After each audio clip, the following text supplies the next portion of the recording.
Welcome to our Maha Periyava களஞ்சியம் channel. இன்னைக்கு தங்க கணபதி தினம். அதாவது அட்சய திருதியை அன்று தங்க நகைகளை வாங்கினால் மேலும் மேலும் தங்கம் சேரும் என்பது நம்பிக்கை.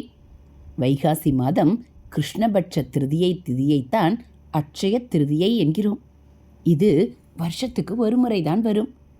இந்த தினத்தை போன்றே தங்க ஆபரணங்கள் செய்து அணிவதற்கு ஏற்ற மற்றொரு புண்ணிய தினம்தான் தங்க கணபதி தினம். இதை முழுமுதற் கடவுளான விநாயகரின் திருப்பெயரால் தங்க கணபதி தினம் என்று சிறப்பித்திருக்கிறார்கள். இந்த தினம் வருடத்துக்கு ஒன்றுக்கும் மேற்பட்ட முறை வரும் என்பது கூடுதல் சிறப்பு. தங்கத்தை விரும்பாத மனிதனே இல்லை என்று சொல்லும் அளவுக்கு அனைவருக்கும் தங்கத்தின் மீது பற்று உண்டு. பொதுவாக தங்கம் வாங்கி அணிவதற்கு திங்கள், புதன், வியாழன் மற்றும் வெள்ளிக்கிழமைகளும் பிரதமை, பௌர்ணமி, சஷ்டி, ஏகாதசி, பஞ்சமி, தசமி ஆகிய நாட்களும் சிறப்பானவை என்கின்றன ஞான நூல்கள். அதிலும் குறிப்பிட்ட இந்த நாட்களில் அமிர்த யோகத்திலும் சுக்கிரஹோரைகளிலும் புதிய ஆபரணம் அணிவதால் ஆபரண யோகம் பெருகும். இதுபோன்று பலன் தரும் புண்ணிய தருணங்களை மிக துல்லியமாக அறிந்து வைத்திருந்தார்கள் நமது முன்னோர்கள். முற்கால அரசர்கள் பலரும் சாஸ்திர அறிஞர்கள் அறிவுறுத்தும் இந்த தருணங்களில் கிரீடமும் நகைகளும் செய்து அணிந்து பலனும் அடைந்திருக்கிறார்கள். அப்படியான ஒரு சிறப்பு திருநாள்தான் தங்க கணபதி தினம். அதாவது ரோஹிணி நட்சத்திரமும் சனிக்கிழமையும் அமிர்த யோகமும் கூடி வரும் தினத்தையே தங்க கணபதி தினம் என்று அனுஷ்டித்திருக்கிறார்கள்.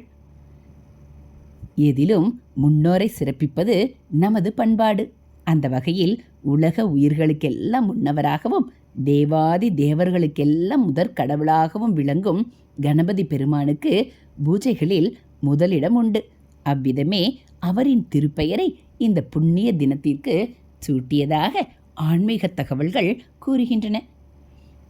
இந்த ஜெய வருடத்தில் கார்த்திகை மாதம் 20ஆம் தேதி, அதாவது 6/12/2014 மார்கழி 19ஆம் நாள், 3/1/2015 ஆகிய நாட்களிலும் தங்க கணபதி தினமாக அமைகின்றன. இந்த தினங்களில் புதிய தங்க நகையை செய்ய சொல்லி அணிந்தால் பெரும் செல்வம், செல்வாக்கு, புகழ் கூடுவதோடு பரம்பரையாக சேர்த்த செல்வமும் நிலைக்கும் என்பது ஐதீகம். இந்த புண்ணிய தினங்களில் அதிகாலை பிரம்ம முகூர்த்தத்தில் எழுந்து குளித்து ஓம் தங்க கணபதி வசிய வஷ்ய நமக என 108 முறை பாராயணம் செய்து விநாயகர் கோயிலுக்கு சென்று கணபதியை துதித்து அர்ச்சனை, அபிஷேகம் செய்து வழிபட வேண்டும். இதனால் குழந்தைகளின் அறிவு வளர்ச்சி, கல்வி மேம்பாடு, ஆரோக்கியம், ஐஸ்வர்யம், புதிய முயற்சிகளில் வெற்றி, தொழிலில் லாபம் என சகல விஷயங்களும் சாதகமாகும். பிரச்சனைகள் விலகி வாழ்க்கையும் இனிதாகும். தங்க நகைகள் வாங்க இயலாதவர்கள் இன்று நம்மால் முடிந்த வெள்ளி பொருட்களையோ ஆடை ஆபரணங்களையோ அல்லது மஞ்சள், குங்குமம், உப்பு, பூக்கள் இதுபோல வாங்கி நாம் அடுத்த வருடத்திற்குள் தங்க நகைகளில் சேர வேண்டும் என இந்த தங்க கணபதி திருநாளில் பிரார்த்தனை செய்து கொள்ளலாம். இதுபோல் ஆன்மீக தகவல்களை நீங்கள் தினந்தோறும் தெரிஞ்சுக்கணும் அப்படின்னா மறக்காமல் நம்ம சேனலை சப்ஸ்கிரைப் பண்ணுங்கள். கூடவே பெல் ஐக்கானையும் கிளிக் பண்ணி ஆளுங்கிற பட்டனையும் அழுத்திடுங்க. நம்ம சேனலில் வரக்கூடிய ஆன்மீக தகவல்கள், மகாபெரிவா மகிமை, தெய்வத்தின் குரல் பகுதிகள், ஆன்மீக கதைகள் எல்லாம் உங்களுக்கு பிடிச்சிருந்தா ஒரு லைக்கும் கமெண்ட்டும் கொடுத்து உங்களுக்கு தெரிஞ்சவங்களுக்கும் ஷேர் பண்ணுங்கள். தேங்க்யூ.